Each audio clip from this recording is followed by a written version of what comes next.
Why Russia's new Su-57 stealth fighter might be a giant waste of time.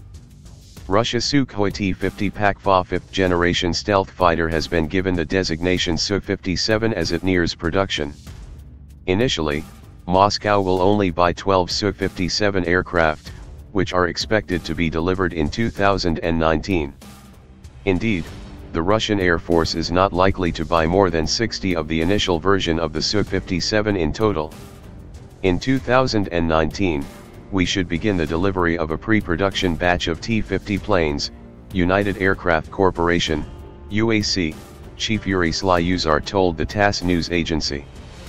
One of the reasons the Russians are less than enthused at buying the initial version of the Su-57 is because the stealth fighter is currently powered by interim Saturn AL-41F1 afterburning turbofans producing 32,500 pounds thrust each.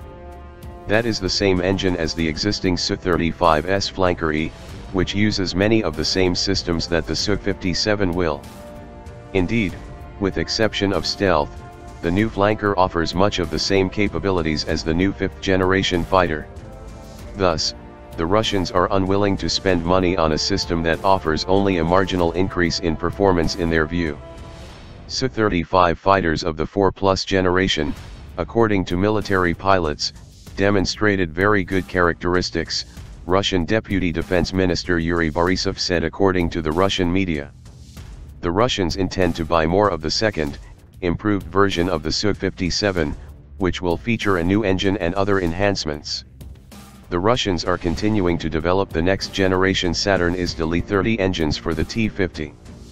There are few details available about the IS-30 engines, but the new power plant is expected to deliver 24,054 pounds dry thrust and 39,566 pounds of afterburning thrust.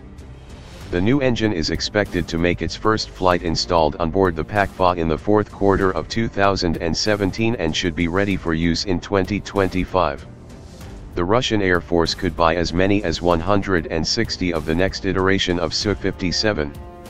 Meanwhile, the Russians are looking at developing a new light fifth-generation fighter that would be developed for the 2025 state armament plan. The RSKMIG is apparently working on a design for that program, but as with all such developments, the news should be taken with a grain of salt. The Russian defense and aerospace industry, like its American counterpart, like to promote new concepts in the hopes the government will buy the product. The new light fighter could simply be part of such an effort.